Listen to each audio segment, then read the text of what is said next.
a First Line, especialista em Land Rover. Hoje nós estamos aqui para falar para vocês tudo o que vocês precisam saber antes de comprar o seu Range Rover Sport de segunda geração, mais especificamente a versão de entrada com motor turbo diesel V6. Você que está chegando no canal agora, não se esqueça de se inscrever, ativa a notificação no sininho, deixa um like para nós. Essa é a única maneira de vocês não perderem tudo de novo que a gente faz por aqui e ajudar bastante o canal da gente. Flavião, um prazer estar aqui com você. É meu. É muito bacana voltar a fazer essas pautas de pré-compra. Range Rover Sport de segunda geração, de maneira geral, o que você conta para esse pessoal? Bom ou ruim? Susto ou felicidade? Eu considero um excelente carro. Acho que é um custo-benefício para quem procura um carro nessa faixa de valor, nessa categoria. Um carro extremamente confortável, confiável. A gente já teve muita melhoria no carro, desde suspensão, problemas de motor, que é um ponto que todo mundo torce o nariz. No caso aqui, nós vamos falar da versão 3.0, 6 cilindros diesel. Então muita coisa foi resolvida nesse carro, nessa versão. É um carro confiável, um carro que hoje está, acho que num custo-benefício pelo que ele entrega, muito interessante, e o custo de manutenção para ele, manutenções normais do carro, de revisão, freio, suspensão, filtros, é um custo que eu considero interessante para o carro. Na linha de produtos da Land Rover, eles são divididos entre os Land Rovers e os Range Rovers, tá? Na linha Range Rover, hoje nós temos os seguintes produtos. Na entrada o Evoque, acima dele o Velar, um pouco acima o Sport e no topo o Vogue. Esse carro que nós temos aqui é a segunda geração da Range Sport, foi lançada no Salão de Nova York em 2013. Uma das grandes novidades do carro em si foi justamente a adoção pela primeira vez de um chassi completamente em monocoque, peça única de alumínio. O resultado dessa obra de arte foi o seguinte: o chassi ficou 25% mais rígido e o carro, de maneira geral, cerca de 150 kg mais leve. Um Range Sport desses daqui pesa 2 toneladas e 144 kg. Na versão a diesel, tanque de 88 litros, lembrando, esse carro só vai beber diesel de alta qualidade, não é o teu diesel padrão aí de caminhão. S10 e vamos embora. Exatamente. Motor 3.0 TDV6 é da família Ford Lion. No caso é um biturbo. Nesse motor, uma evolução em cima daqueles que vinham na Discovery 4. A Land Rover trabalhou bastante questão de eficiência interna do motor, da redução de atrito. Inclusive, em termos de potência, esse carro rende, logo no primeiro ano, 292 cavalos para 61,8 kg de torque. Tração integral como manda o figurino Land Rover. Sistema Terrain Response, dessa vez com a adoção do botão automático, ou seja, você não precisa mais se preocupar essencialmente no tipo de terreno que você está andando, o carro vai escolher isso tudo para vocês. ZF de 8 marchas, esses carros foram vendidos na versão de entrada, na TDV6, em duas versões de acabamento, a SE e a HSE. O que nós temos aqui são dois exemplares HSE.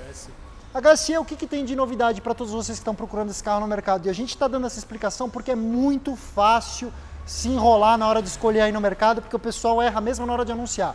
Mas, indicativos do HSE: painel em TFT completamente eletrônico, teto solar panorâmico, rodas Aro 21 e o couro dos bancos no estilo Oxford perfurado, dentre outros detalhes cosméticos externos. Para todos vocês, provavelmente, que nos assistem, alguns de vocês devem ter um carro desse tipo, até mais antiguinho, financiado. Tá na dúvida se esse contrato está lesando você, se tem condição abusiva ou cobrança indevida? No link do descritivo desse vídeo vocês encontram o acesso aos nossos amigos da Mais Credit. Todos vocês que assistem o programa vão ter direito a uma análise gratuita e, de posse dessa informação, eles vão indicar para vocês a melhor solução para vocês pegarem dinheiro que está na mesa e botar no bolso de vocês. Antes de comprar o seu automóvel, não se esqueça do que a gente sempre fala. Você vai vir aqui, vai procurar o Flavião, vai fazer o seu pré-compra. Aliás, quem assiste o programa vai ter uma condição do que para o pré-compra? Pré-compra, atualmente está R$ 390. Lembrando que a gente está gravando em outubro de 2019. 390, vamos fazer a R$ 300, pessoal que assistir esse vídeo e vier aqui falar com a gente. Ou seja, se você assiste Amigos por Carros, R$ 300 para fazer o seu pré-compra aqui na First Line do seu Land Rover. Mas, obviamente, vai aprovar aqui com o Flavião? O que você vai fazer? O certicar dos nossos amigos da supervisão. que é o próximo passo quando o assunto é vistoria cautelar.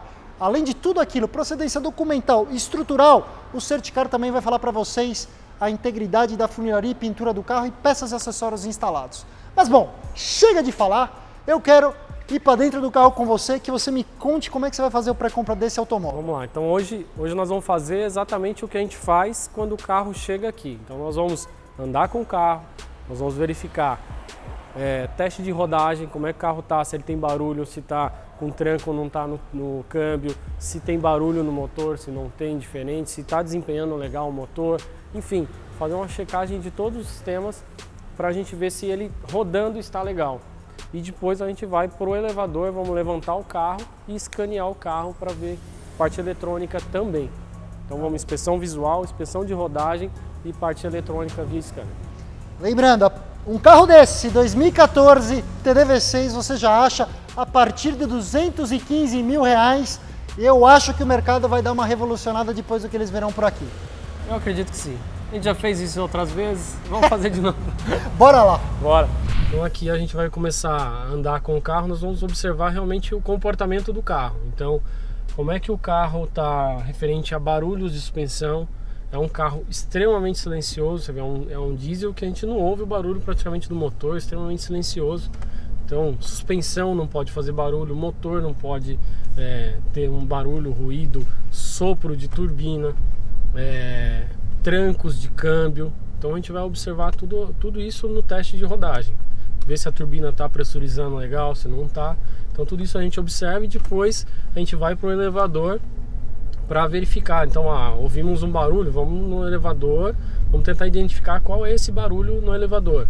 Vamos checar os braços, checar todos os itens do carro para ver se ele tem algum problema de fato lá, o que é o problema do carro que apresentou no teste de rodagem. E às vezes também identifica vazamento nessa parte que a gente levanta e a gente vai mostrando também tudo isso. Deixa eu te perguntar uma coisa, acho que o principal temor de quem compra um Range Rover desses é a famosa suspensão com molas pneumáticas, ou a bolsa, certo? Certo. O que muda dessa segunda geração do Range Rover Sport para a antiga em termos de suspensão? É um sistema mais complexo, mais custoso, mais resistente? O que você pode falar para a gente?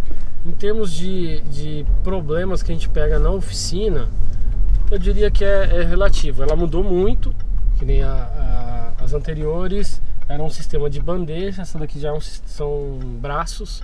Então ela tem braços articulados. Ela tem os braços, cada braço tem um pivô, uma bucha, ela tem um outro braço superior também, parte de bolsa e amortecedor também teve melhorias. O que ela incide de problemas a maior parte dos problemas que a gente pega é relativo ao nosso piso ou ao jeito que o proprietário anda com o carro. O pessoal vem e questiona bastante, mas pô, esse carro dá muito problema de suspensão. Na verdade, a gente observando, você pega carro que deu problema de suspensão às vezes com mais de 100 mil quilômetros, ou seja, não é um ponto realmente crítico do carro, não é um defeito do carro. Aí você pega carros na oficina com 20 mil, 30 mil com problema de suspensão. Aquela história que o cara acha que só porque o carro é alto que ele não precisa frear pra lombada, pra valeta, buraco. Você vê, do momento que a gente saiu da oficina até aqui, já passamos num monte de trepidação, um monte de buraco. Só que quem tá aqui dentro não sente a pancada. O carro é extremamente confortável. Fizesse o mesmo trajeto com um carro popular, com um carro mais baixo, pegar sua BM e passar nessas ruas, a gente vai tomar pancada o tempo todo. Aqui a diferença é que quem absorve isso tudo e não deixa o condutor sentir, os passageiros sentirem, é a suspensão. Então a pancada, ela existe, independente do tipo de suspensão. A questão é, a pessoa às vezes acostuma a andar com o carro e esquece que ele está tomando a pancada. Entendi. E aí vem os casos precoces de problema de suspensão. E vamos lá, deixa eu te perguntar uma coisa. Antigamente a gente falava muito do embuchamento das bandejas que vocês refaziam, dava uma garantia, era até melhor que o original, sim, certo? Hoje em dia, com esse sistema de braços articulados, como é que fica a manutenção corretiva disso, legal, se tiver qualquer problema? Também faz o embuchamento, a gente continua fazendo o sistema para blindados com as buchas reforçadas, pivô, também faz nesse caso, dependendo do braço, o braço maior, às vezes compensa fazer, depende do preço. Ele tem gerado nesse sistema o preço de um braço novo para mandar fazer, às vezes está muito próximo, então aí vai da época e do estoque que a gente tem de importadores. Geralmente braços a gente faz em par. A suspensão, quando a gente fala de bolsa, a gente faz só a que deu problema. Então, furou uma bolsa, estourou uma bolsa por algum motivo, faz só aquela.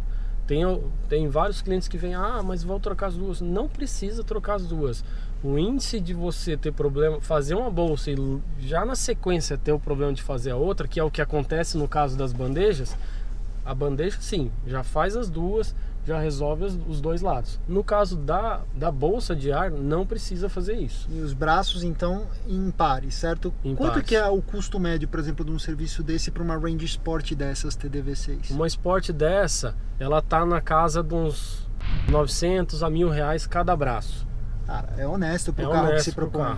É honesto para o carro. E geralmente... isso é um ponto que eu acho que favoreceu esse modelo, porque você diminuiu a quantidade de buchas num braço. Então, se deu problema em um, você não precisa fazer. No caso das Sports anteriores, você tinha uma bandeja com duas buchas e um pivô, tanto inferior quanto superior, que são duas bandejas de cada lado nas ranges anteriores. Nessa daqui, você tem os braços que tem uma bucha só. E o braço maior, na verdade, o pivô não é nele. Então é um braço com uma bucha só. Então o custo-benefício no final disso ficou razoável na minha visão. Ficou um ponto interessante assim de manutenção, que você não precisa fazer todos os braços, todas as buchas como acontecia numa bandeja. Bom, tudo bem, fiquei contente, uma baita notícia. A Land Rover disse que ela revolucionou bastante esse carro, mudança significativa de chassi, é todo em monocoque de alumínio, o carro ele é até 180 kg mais leve do que a Range de Sport de primeira geração, e obviamente toda essa tecnologia, esse desenvolvimento ia ter uma parte boa para o proprietário. Mas agora a gente tem que comentar de bolsa. E aí, como é que funciona? Você falou. Então, assim, invariavelmente você vai diagnosticar qual delas está com problema e vai trabalhar em cima dela. Sim. Quanto que nós estamos falando de custo de reparo por bolsa nesse carro? Por bolsa também não foge muito do modelo anterior. O custo para fazer uma bolsa dessa está na casa dos 2.600, 2.700. Vamos pôr aí 2.700 montado no carro. E deixa eu te perguntar, o amortecedor ele é integrado à bolsa nesse carro ou ele é meio que coisas separadas? Ele é integrado à bolsa. Entendi. Então o tipo de manutenção que você faz no amortecedor é com a bolsa nesses carros. Com a bolsa, exatamente. Pô, então estamos lá, R$ 2.600 por bolsa, cerca de R$ 900 por braço articulado. Para um carro do perfil desse não é uma conta assustadora. Um carro nessa versão que a gente está aqui, um carro acima de R$200 mil, eu acho... Não, e maravilhosa, né? Essa versão tem um conjunto Brembo, 3 pistões na frente, ela é até maior do que a versão anterior, a pastilha ainda é maior do que a anterior. Esse carro em específico que a gente está, nós fizemos agora o freio traseiro com 29 mil quilômetros. É a primeira troca traseira desse carro, 29 mil quilômetros. Esse é um carro de uso mais de estrada. Tá. E quanto de expectativa de vida você deveria esperar de um jogo de pastilha e de um jogo de disco nesse carro aqui com um conjunto Brembo, mais ou menos? O conjunto Brembo aí vai fazer seus 20 mil se for um carro de bastante estrada. No caso para pastilha, e o pra disco? Pastilha. O disco, na verdade assim, toda vez que a gente faz uma manutenção nesses carros, a gente obrigatoriamente mexe em disco. Então se o disco tiver espessura, a gente faz uma retífica, é o famoso passe no disco, né? Se ele tiver espessura, que foi o que a gente fez nos discos traseiros desse carro. Se não tiver, ou se já foi feita uma retífica, eles já não aceitam a segunda, disco novo. Então, pastilha nova precisa de disco plano. Tá bom. Senão você pode ter problema de trepidação, que é comum nesses carros. Se você fizer isso, barulho, chiado, né, sujeira, enfim, acaba acarretando outros problemas. Eu lembro que era um custo muito interessante de reposição de disco e pastilha para esses automóveis.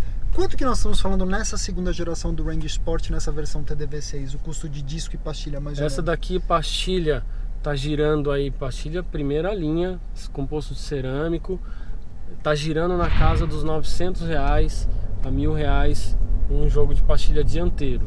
Tá, e o traseiro? E o traseiro na casa dos R$700, R$800. E a Primeira linha. Tá bom, já entendi. Ainda tá me fazendo sorrir para caramba. Mas eu tenho que te fazer a pergunta. Disco não vem me dizer que vai ser barato. O disco você vai gastar num par de disco aqui dianteiro na casa de R$1.100 e o traseiro na casa dos R$800, R$900. Por que só quando é Brembo na Land Rover, que não é tão caro, saiu da Land Rover, foi pra Mercedes, foi pras outras linhas, você se ferra? Pô, Talvez... tá de sacanagem. Ou seja, com 4 pau, você dá uma zerada no freio da tua Range Sport dessas. Mais sensor, que ela tem sensor dianteiro e traseiro, põe mais os 250 de cada sensor aí, mais R$500 de sensor, vai. Cara, assim, não é caro pro carro. É surpreendente. Não Surpreendente é demais. Uma coisa que esse carro, que é mais caro que a outra, que eu acho um valor considerável, também não é nenhum absurdo, mas a diferença para outra, ela acaba sendo um pouco maior, é na parte de filtros. Então, por exemplo, essa daqui, o sistema de filtro de combustível já mudou. É um motor 3.0, mas ele teve bastante melhoria nessa versão. Então o filtro saiu de baixo do carro, foi para o compartimento do motor e mudou o sistema dele, é totalmente diferente. Um filtro de combustível desse carro hoje a gente está vendendo a R$790. Pera, são 2. É um filtro só de combustível. Tá. O filtro de ar são 2. Ele está na casa de R$250 cada filtro. Então R$500 filtro de ar desse carro. Ô meu, dá pra você me dar um susto? Em algum momento tem que ter um susto. Isso aqui é um Land Rover caro. Esse eu tô falando que é caro comparado com a versão anterior. Não, mas olha, eu sou uma coisa sincera. Sim. Na minha família a gente teve Range Rover Sport da primeira geração. É incomparável o que esse carro evoluiu. É muito Mas, até agora a gente falou, antes da gente entrar no motor, que talvez seja o grande elefante na sala, que as pessoas estão esperando para ver o horror. A tragédia. Câmbio é o ZF de 8 marchas, automaticão, padrão da indústria. Algum tipo de problema aparece quando o assunto é a Land Rover, a carga do carro, o peso do carro? Difícil, nesse carro é difícil ter problema. Nos outros também é difícil o problema de câmbio, acontece. Era o ZF6 antigamente, né? Acontece, mas é difícil, assim, o índice é bem baixo. Quando a gente pega, geralmente são carros já beirando os 200 mil ou até mais quilometragem. É difícil pegar uma pouca quilometragem que você fala, putz, deu um problema precoce de câmbio. E aí esse é um dos pontos que a gente avalia aqui, né, para ver justamente se o câmbio também tá legal, né? Até serve de uma dica o pessoal que está vendo o carro para comprar, e é um questionamento que a gente recebe bastante na oficina. O que eu vejo no carro? Eu vou lá olhar o carro antes de levar para vocês. O que eu vejo? Faz o que a gente está fazendo aqui, dá uma volta com o carro, perceba os ruídos do carro, troca de marcha, ele não pode ter tranco nenhum. Geralmente, quando o câmbio está bem no início de um problema, ele começa a dar tranco na redução. Então, que nem aqui, a gente está indo, chegando no farol, você começa a dar aquela freadinha à distância. Quando ele reduz uma marcha, você começa a sentir um tranquinho, às vezes bem de leve. No caso das Land Rover, ela não tem tranquinho nenhum, de forma alguma. Esse tranquinho leve já pode ser um indício que tem alguma coisa. Isso dá para a gente verificar via scanner, para ver se de repente tem uma adaptação, uma programação que dá para ser feita e resolve esse tranquinho também. Ou se você deixa, às vezes isso acarreta realmente um problema no câmbio. Muitos dos problemas que a gente pega em câmbio também, eles se agravam por uma falta de manutenção quando é inicial o problema. Diferencial quando o assunto é essa range. Caixa de transferência, algo a considerar, preocupar, além de um ocasional vazamentinho? Esse carro, ele tem boletim técnico sobre isso quando ele dá alguns estalinhos. A gente via scanner consegue resolver alguns problemas, tem procedimento da própria Land. Uma curiosidade, já que a gente está andando nesse carro, eu não sei se você chegou a perceber, né? Um tuk-tuk. Claro que sim! É isso que eu ia perguntar. É normal? O que é isso, Flavião? O que é isso? Olha a curiosidade do carro. Você já começa a achar que tem alguma buchinha solta, o quadro do diferencial tá dançando um pouco. Esse carro, ele tem um tanque que fica mais ou menos da onde você tá até o banco traseiro ali. Ele fica nessa lateral. Um tanque comprido. Dependendo de onde está o combustível, no caso esse aqui que tá um pouquinho mais de meio tanque, ele não tá nem cheio e nem vazio. Tá brincando que não tem um quebra-ondas dentro do tanque? Ele tem um problema de quebra-onda dentro do tanque. Ah, não é? E tem um boletim técnico da Land Rover para baixar o tanque e botar uma esponja dentro do tanque para resolver esse toque que você ouve. Que parece algo de diferencial. Parece algo diferencial, dependendo do momento parece um tranco no câmbio, porque você sente ele no pé às vezes aqui. Mas não é.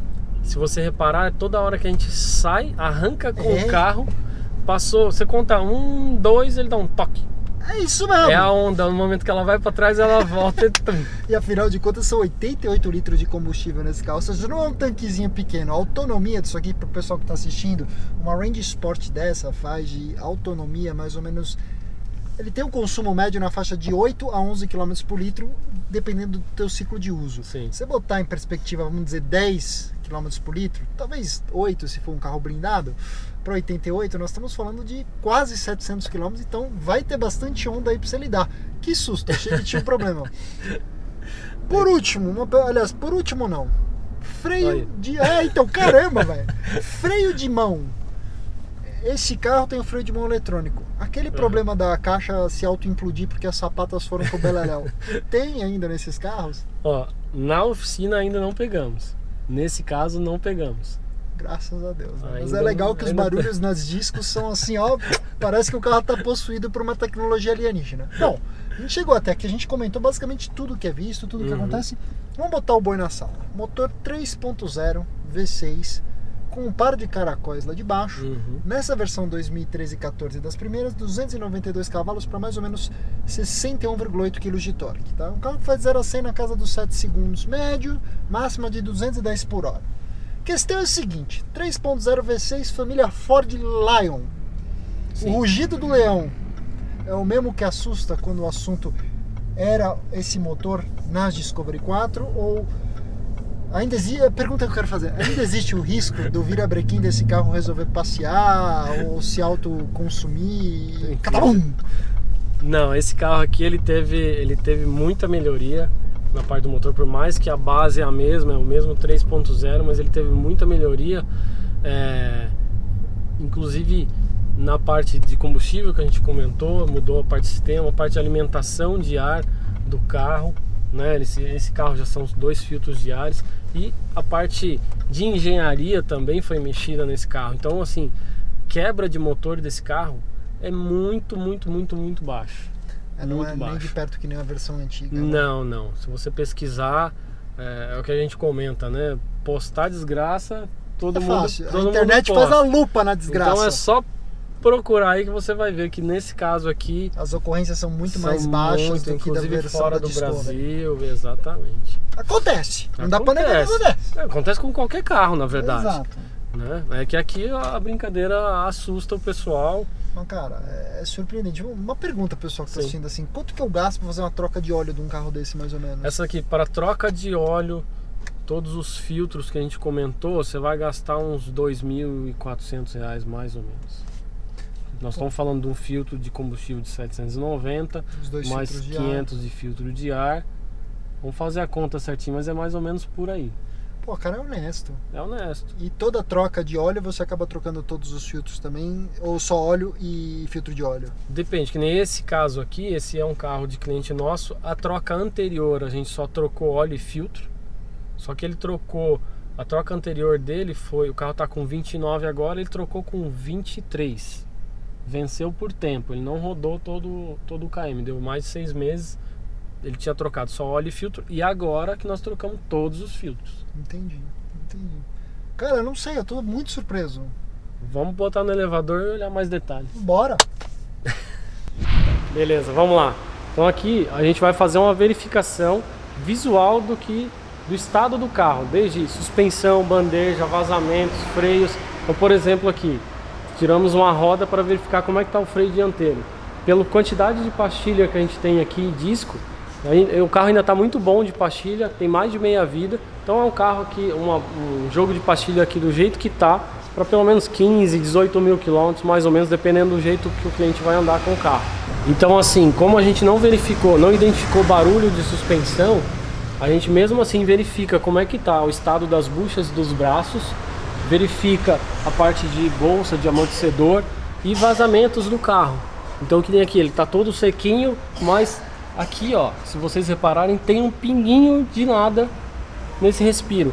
Esse tipo de vazamento a gente não consegue pegar ele com o carro no chão e nem com o protetor de carta. O protetor dele tampa tudo aqui e provavelmente o cliente também não vai perceber, a não ser a hora que ele estourar de vez e fazer aquela melequeira, porque um pinguinho desse no protetor não vê.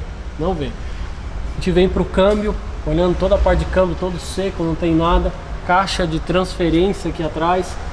Que nem aqui, ó, a gente identifica uma corrosão começando aqui, ó. Você vai identificar que aqui tem uma corrosão, provavelmente algum produto que usou na lavagem do carro pode ter danificado ou contaminado a peça. E aí a gente vem checando toda a parte de baixo do carro, escapamento, se tem oxidação, se tem furo, não tem, até o diferencial traseiro, ver se ele tem vazamento, se não tem. No teste de rodagem também não tinha barulho. E a parte de suspensão traseira também nesse carro, com os amortecedores, braços e tudo mais. E é isso que a gente faz na parte de baixo do carro, com o carro levantado. E depois que a gente identifica tudo, vamos pro scanner ver como é que o carro está eletronicamente. E obviamente, se você assiste Amigos por Carros, Pirelli é com os nossos amigos da Delavia. Para você que assiste o programa, até 30% de desconto nos serviços e parcelamento em 8 vezes sem juros no cartão de crédito. Não deixe de procurá-los em uma das 60 lojas espalhadas pelo Brasil. Um longo dia, hein? Afinal de contas, quanto tempo leva esse pré-compra para o pessoal que está nos assistindo? Pré-compra geralmente demora em torno de 2 horas. Como vocês podem perceber, a luz mudou, né? A gente começou com o sol rachando e agora já está escuro. Mas demora em torno de umas 2 horas para a gente poder fazer tudo detalhado, tudo bem específico. E aí, dependendo do que apontar nisso, a gente gera um orçamento com quanto custaria para resolver os problemas que a gente identificar no carro. Então, às vezes o orçamento eu consigo já gerar na hora, se for algo mais corriqueiro. Se for alguma coisa mais específica, a gente envia isso depois por e-mail para o cliente ou pelo WhatsApp, enfim, como ele preferir. E é por isso que a gente sempre fala nesse programa. Afinal, o carro que você vai comprar, tá caro ou tá barato? Ele pode estar um ou outro, vai depender muito do que você tem que fazer antes de comprar um carro. Se vocês gostaram desse conteúdo, nos conheceram agora, não se esqueçam de se inscrever no canal, ativa a notificação no sininho, deixa um like. Essa é a única maneira de vocês não perderem tudo de novo que nós fazemos por aqui.